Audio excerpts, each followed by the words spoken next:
अमरीकी पाबंदियों के खर्चे के बावजूद पाकिस्तान पुरुमीद। वजीर दिफा ख्वाजा आसिफ ने उम्मीद जाहिर की कि पाक ईरान गैस पाइपलाइन मंसूबे के लिए रास्ते निकल आएंगे। बोले ये मंसूबा तकमील के मराहिल अबूर कर लेगा। ख्वाजा आसिफ ने कहा कि खित्ते में बड़ी ताकतों की बदाखलत बढ़ गई है, हमें अपने मुफादात के तहफ़्फ़ुज़ के लिए एक मुश्तरका प्लेटफॉर्म पर ज़रूर जमा होना चाहिए। ईरानी सदर का दौरा पाकिस्तान कामयाब दौरा था।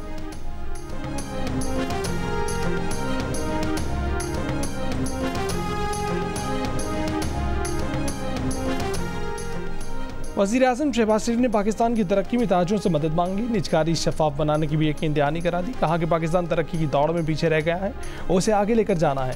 सऊदी सरमायाकारों का बड़ा वफ्द आ रहा है, उनके साथ मिल बैठे, कारोबार करें, हुकूमत का साथ दें, हुकूमत आपको मायूस नहीं करेगी। वज़ीर आज़म शहबाज शरीफ की वफाकी और सूबाई वज़रा को मिलकर काम करने की हिदायत।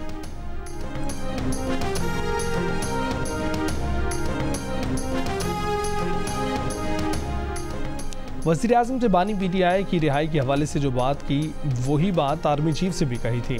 मारूफ सनतकार और माहिर मईशत आरिफ हबीब की प्रोग्राम आज शाहज़ेब खान नेता के साथ में गुफ्तगू। कहा कि आर्मी चीफ ने उन्हें जवाब दिया कि तमाम जमातें साथ हैं, एक ही जमात मुखालिफ समत में है।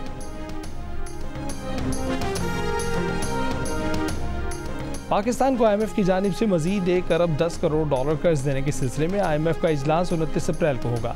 एग्जीक्यूटिव बोर्ड पाकिस्तान को कर्ज की किस्त की मंजूरी देगा। नए IMF प्रोग्राम के लिए IMF मिशन का अगले माह के वस्त में पाकिस्तान ने दौरे कायम का।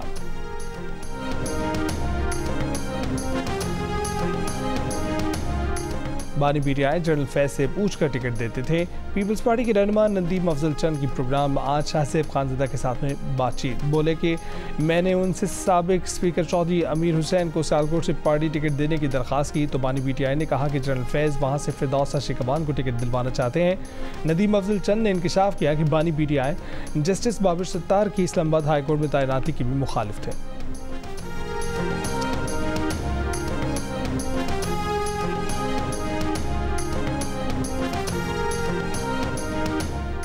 वज़ीर आज़म ने chief commissioner Islamabad captain retired Anwarul हक को ओहदे से हटा दिया। ज़राए के मुताबिक मोहम्मद अली रंधावा को चीफ कमिश्नर इस्लामाबाद तैनात किए जाने का इम्कान। स्पीकर कौमी असम्बली अयाज सादिक का चेयरमैन पब्लिक अकाउंट्स कमेटी का मामला 2 दिन में हल करने का दावा। कहा कि चेयरमैन BAC और कायमा कमेटियों की तश्कील के लिए वज़रा और इत्तेहादियों से मुशावरत मुकम्मल कर ली। कोशिश होगी कि चेयरमैन BAC अपोजिशन लीडर को देने की मुस्बत रवायत बरकरार रहे। मुस्लिम लीग नून के सीनियर रहनुमा तारिक फजल चौधरी बोले कि रिवायत है कि पब्लिक अकाउंट्स कमेटी की चेयरमैनशिप अपोजिशन को दी जाती है, लेकिन रूल्स में ऐसा कुछ नहीं है। लेकिन सब चीज़ों के बावजूद पब्लिक अकाउंट्स कमेटी अपोजिशन ही को दी जाएगी। तर्जमान कौमी असम्बली का कहना है कि कवायद और ज़वाबित के तहत कायमा कमेटी के इंतखाब, कमेटी अरकान, कमेटी चेयरमैन मुकर्रर करने का इख्तियार स्पीकर को हासिल है। कहा कि स्पीकर से मंसूब खबर को शेर अफजल मरवत को चेयरमैन BAC नहीं बनाया जाएगा, मन घड़त और बेबुनियाद है।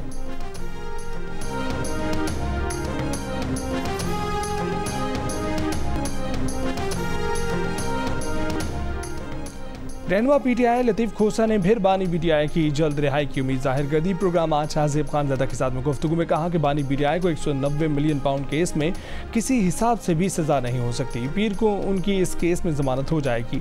साइफर केस कागज़ गुम होने का है, कागज़ गुम होने पर कभी सज़ा नहीं होती।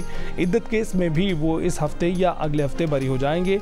अब अगर कोई केस ले आते हैं तो कुछ कहा नहीं जा सकता। लतीफ़ खोसा ने मज़ीद कहा कि 190 मिलियन पाउंड केस में काबीना इजलास से पहले ही से पैसे सुप्रीम कोर्ट के अकाउंट में आ चुके थे। नैब और शहजाद अकबर ने कार्रवाई को अपने खाते में डालने की कोशिश की और फिर काबीना से बाद में मंजूरी कराई।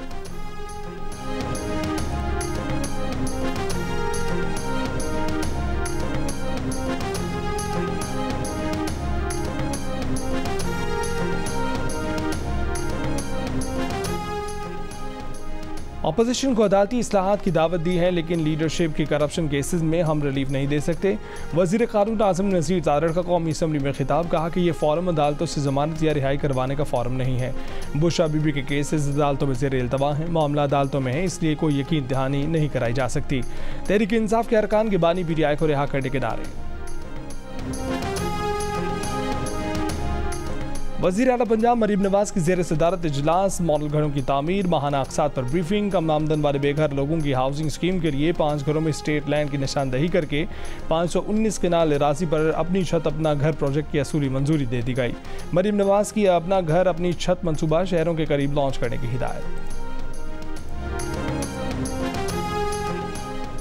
सुप्रीम कोर्ट में मिलिट्री कोर्ट्स के खिलाफ केस के लिए 9 रुकनी लार्जर बेंच बनेगा या 6 रुकनी बेंच ही केस सुनेगा। 6 रुकनी लार्जर बेंच ने मामला फिर प्रैक्टिस एंड प्रोसीजर कमेटी को भिजवा दिया। सुप्रीम कोर्ट का फौजी अदालत के फैसले अदालती रिकॉर्ड पर लाने का हुक्म। जस्टिस शाहिद वहीद ने कहा कि फौजी अदालत के फैसले से मालूम होगा कि ट्रायल में क्या तरीकाकार अपनाया गया। जस्टिस मोहम्मद अली मजहर ने कहा कि देखना चाहते हैं कि मर्जी के वकील की सहूलत दी गई है या नहीं। जस्टिस अमीनुद्दीन ने कहा कि फौजी अदालतों के फैसलों को सुप्रीम कोर्ट के हतमी फैसले से मशरूत कर रखा है। दौरान समाज सहाफ़ी हफीजुल्लाह न्याजी जज्बाती हो गए। कहा कि उनका बेटा हसन न्याजी लापता है। हफीजुल्लाह न्याजी ने अदालत के सामने हाथ जोड़कर कहा कि उनकी बेटे से मुलाकात नहीं कराई जा रही है, उन्हें रात को नींद नहीं आती है। अदालत के अटॉर्नी जनरल को हसन न्याजी के बारे में तफसीलात मालूम करके आगाह करने की हिदायत।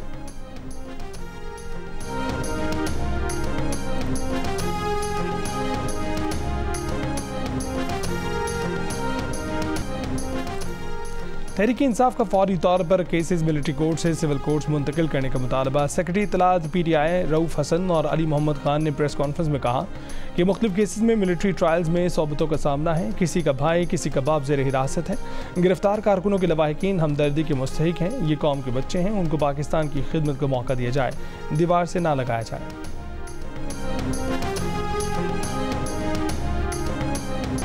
वज़ीर आज़म शहबाज शरीफ और चीफ जस्टिस काजी फैज़ ईसा दोनों कराची के खानों के मद्दाह निकले। कराची में ताजरों से खिताब में वज़ीर आज़म ने कहा कि सऊदी अरब के सरमायाकार पाकिस्तान आने वाले हैं, आप उनको निहारी खिलाएं, कबाब खिलाएं, आपस में बिजनेस बढ़ाएं।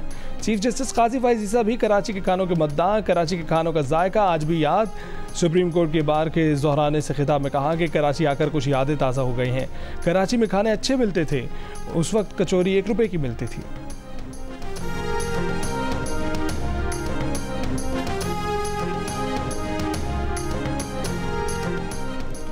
इसराइली फौज का रफा में पनाह गुज़ीन कैंप पर फ़ज़ाई हमला, 1 फ़लस्तीनी शहीद, मुतादिद ज़ख्मी। रफा पर हमले का खदशा। इसराइल की 2 ब्रिगेड फ़ौज गज़ा भेजने की तैयारियाँ मुकम्मल। इसराइली हुक्काम का कहना है कि हुकूमत की इजाज़त दरकार है। और अमेरिका की मुख्तलिफ यूनिवर्सिटी में इसराइली मज़ालिम के खिलाफ फ़लस्तीनियों की हिमायत में मुज़ाहरे। इसराइली वज़ीर आज़म कहते हैं कि अमेरिकी जामियात में जो कुछ हो रहा है वो खौफनाक है। यहूद मुखालिफ हजूमों ने नामवर जामियात पर कब्ज़ा कर लिया है। यहूद मुखालिफ हजूम इसराइल के खात्मे का मुतालबा कर रहे हैं। हजूम यहूदी तलबा और फैकल्टीज़ पर हमले कर रहे हैं। इस सिलसिले को रोकना होगा, इसकी मजम्मत करनी होगी। अमेरिकी जामियात के कई सदूर का रद्द अमल शर्मनाक है।